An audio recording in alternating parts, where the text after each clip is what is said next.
We all know that sound, the slow mechanical breathing of Darth Vader. Vader is one of the most famous villains of all time, but very few people realize that his story is actually more complicated than a simple fall to the dark side. What really defines his journey is fear, and the way it can affect every choice a person makes in his life. Anakin Skywalker didn't begin as a monster. He was once a boy born into slavery, a gifted pilot, and later a Jedi Knight celebrated as the Chosen One.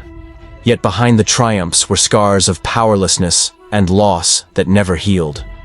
Those wounds left him exposed to the very danger the Jedi warned against: fear. And fear, more than ambition or hatred, was the force that paved the way for Darth Vader's rise. And in this video, we'll show you exactly why it was fear all along. So stick around as we explore Vader's fall through the lens of human behavior. We'll see how fear plants its seeds in childhood, how it grows into a hunger for control, and how it shapes identities and legacies. But before we dive in, make sure to hit that subscribe button if you want more film breakdowns and insights into the psychology hidden behind culture's most powerful characters and icons. Now, let's get into it. Before Darth Vader, there was only Anakin Skywalker. His story begins not in a palace or a Jedi temple, but in slavery. Born on Tatooine, Anakin grew up with no control over his own life, subject to the whims of his master and the limits of poverty. For a child with immense potential, the feeling of being trapped cut deep. He learned early what it meant to be powerless, and that powerlessness is what carved the first grooves of fear into his life. When he left Tatooine with Qui-Gon Jinn and entered the Jedi Order, Anakin carried those scars with him. He was free in body, but in his mind, he was still haunted by the memory of chains. This background matters because fear doesn't appear from nowhere. It grows in places where people have learned that life can take everything away in an instant. Psychologists call this imprinting of fear through early trauma. Anakin's experience of slavery meant that loss wasn't an idea to him. It was a reality he had lived through. That kind of wound doesn't fade when circumstances improve. Instead, it lingers, waiting for moments of stress or threat to resurface. When the Jedi taught him to suppress fear, he didn't unlearn it. He simply buried it deeper. As Anakin grew older, those memories of loss began to shape his choices. His bond with his mother, Shmi, was especially powerful. She was his anchor, the one person who gave him stability in an unstable world. The moment he was separated from her to train as a Jedi, fear struck again.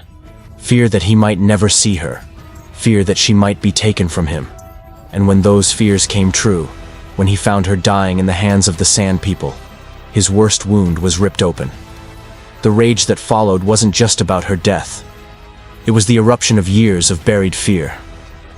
This is where we see the first parallel to real life. Many villains, whether on the stage of politics, crime, or even smaller spheres like families, often start from fear planted early. Children who grow up in poverty, abuse, or instability often learn the world is dangerous and unpredictable.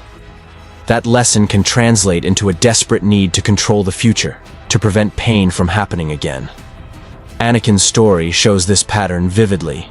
His fear of repeating past losses made him vulnerable to anyone who promised security.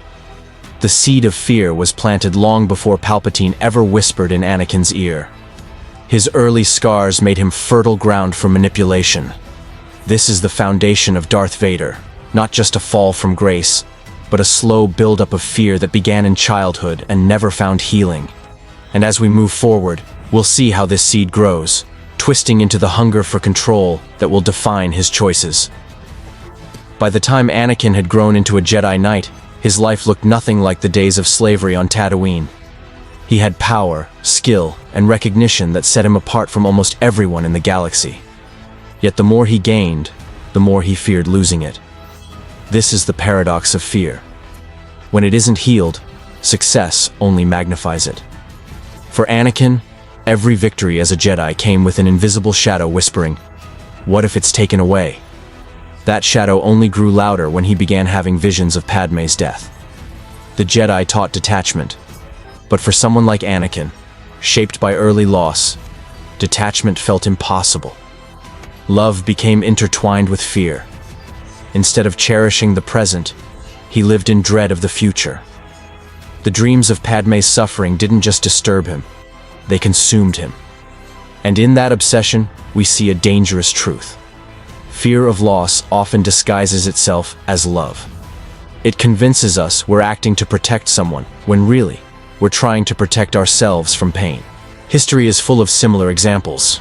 Leaders who seize power in the name of protecting the people often end up clinging to control because they cannot imagine life without it. Parents who claim to be strict for their child's good may actually be acting out of fear of failure or shame. In each case, fear drives people to hold tighter, even when holding tighter causes harm. For Anakin, his vision of Padme's death became the justification for controlling every outcome, no matter the cost. Palpatine, skilled in manipulation, understood this vulnerability perfectly. He didn't need to argue against the Jedi or tempt Anakin with power outright. He only had to frame control as the solution to Anakin's fear. "You can save her," he promised, dangling the idea that mastery over the dark side would mean mastery over fate itself. To someone who had lived with chains, then lived with nightmares of losing everything, that promise was irresistible. The illusion of control is one of the most dangerous lies fear tells. It convinces people that if they just make the right bargain, take the right action, or seize the right power, they can escape loss forever. But in reality, the tighter the grip, the more things slip away.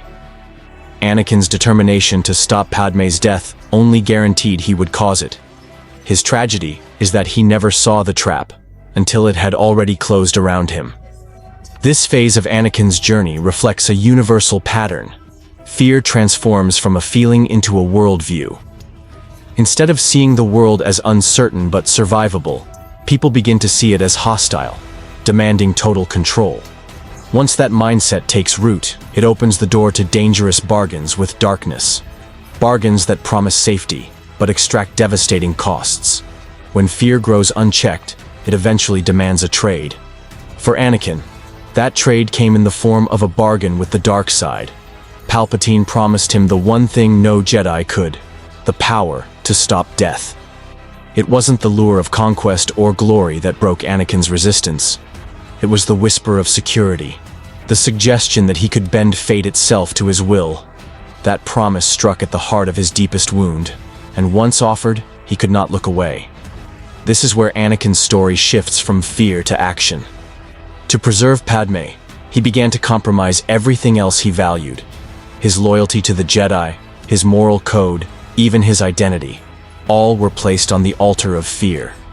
He convinced himself that every betrayal was justified, because each one moved him closer to the outcome he desperately wanted. In that self-deception, we see how fear does not present itself as evil. It cloaks itself in good intentions, convincing people that what they're doing is necessary, even noble. The world outside of Star Wars offers many parallels. History is crowded with figures who struck their own bargains in the name of preventing loss. Dictators have suspended freedoms to protect their nations, only to become the very threat they claim to stop. Criminals have justified violence as a means of survival. Even in smaller personal ways, people rationalize betrayals of trust, lying, cheating, manipulating, because fear tells them it's the only way to hold on to what they cannot bear to lose. For Anakin, the cost of these bargains spiraled quickly. He slaughtered younglings in the Jedi Temple, not because he wanted to, but because fear convinced him it was the only way to keep his new path intact. Once that first step was taken, each new act of violence and betrayal seemed easier to rationalize. Bargains with darkness rarely begin with an outright embrace of evil. They begin with one fearful choice that makes the next compromise feel inevitable. Psychologists describe this as moral disengagement, the process of justifying harmful behavior to protect the self from guilt. Anakin's mind reframed his actions as sacrifices for Padme's sake. But the more he surrendered, the less of himself remained. By the time he fully became Darth Vader, it was hard to tell if he was still acting for Padme or if he had simply become addicted to the illusion of power. The tragedy of bargains with darkness is that they never deliver what they promise. The fear that drove Anakin to sacrifice everything ultimately caused the very loss he tried to avoid. In seeking to save Padme, he ensured her death. In trying to control his future, he lost all control of who he was. And in this collapse, we see the universal truth. Fear never accepts half measures. Once you bargain with it, it demands everything. By the time the mask descended onto Anakin Skywalker's face, the transformation was complete, and it was the culmination of choices carved by fear. Every step along the way had chipped at his identity, until there was nothing left but the shell of the man he once was. What began as a desperate attempt to save Padme had hardened into a worldview defined by suspicion, anger, and control.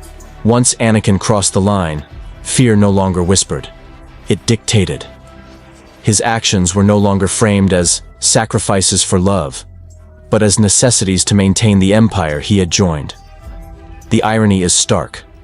By the time he had the power to protect what he feared losing, Padme was gone. His grief did not soften him. It calcified into rage, locking him inside a cycle where fear of further loss could only be met with more violence. Darth Vader wasn't just a new identity. It was armor against the pain of admitting that fear had destroyed everything he valued. This mirrors what often happens in real life when fear takes over identity. People who live under the shadow of trauma or loss may start by making small compromises. But eventually, those compromises build into a self-image where cruelty, manipulation, or authoritarian control feels normal. Abusers often rationalize their behavior as discipline or protection, while dictators insist that oppression is necessary for stability. In both cases, the person no longer sees themselves as fearful. They see themselves as justified, even righteous. Fear becomes invisible once it has been fully absorbed into identity. For Vader, the transformation was also physical. His body, broken on Mustafar, was rebuilt in metal, a constant reminder of the life he had lost. That transformation into a machine reflected what had already happened internally. Fear stripped him of humanity long before the armor did. What remained was a figure who inspired terror in others, while secretly living in terror himself. Every rebellion, every act of defiance against the Empire, threatened the fragile sense of control he had traded everything to achieve. The chilling truth is that fear-driven transformations rarely stop at the individual. Once fear defines a person's identity, it shapes how they interact with the world. Families, communities, even nations can fall under the shadow of someone whose choices are dictated by their own terror of loss. Vader ruled with an iron fist not because he was fearless, but because he was terrified of facing vulnerability again. His reign was nothing more than the outward projection of his inner prison. By the time Anakin was gone and Vader fully stood in his place, the path was irreversible. At least it seemed to be. The boy who once dreamed of freedom had become the enforcer of chains, enslaved not by others, but by his own fear. His transformation is a warning. Unchecked fear doesn't just influence choices, it can consume identity itself, leaving behind something unrecognizable. Vader only wanted to protect what mattered most, but in his attempt to do so, he destroyed it. That paradox is the final lesson of his fall. Fear of loss often guarantees the very losses we most dread. In trying to prevent pain, we create more of it. In clinging to control, we lose the very things worth protecting. But there is one more dimension to Vader's legacy. In the end, he did not remain defined by fear. The presence of his son broke the cycle, reminding him that love, not control, was still possible. His final act was not born from fear, but from release. That redemption doesn't erase the legacy of harm he created, but it does reveal an uncomfortable truth. Fear doesn't have to be permanent. Even identities built on it can be broken. Vader's choice to save Luke instead of protecting himself shows that fear doesn't have to write the ending of our story.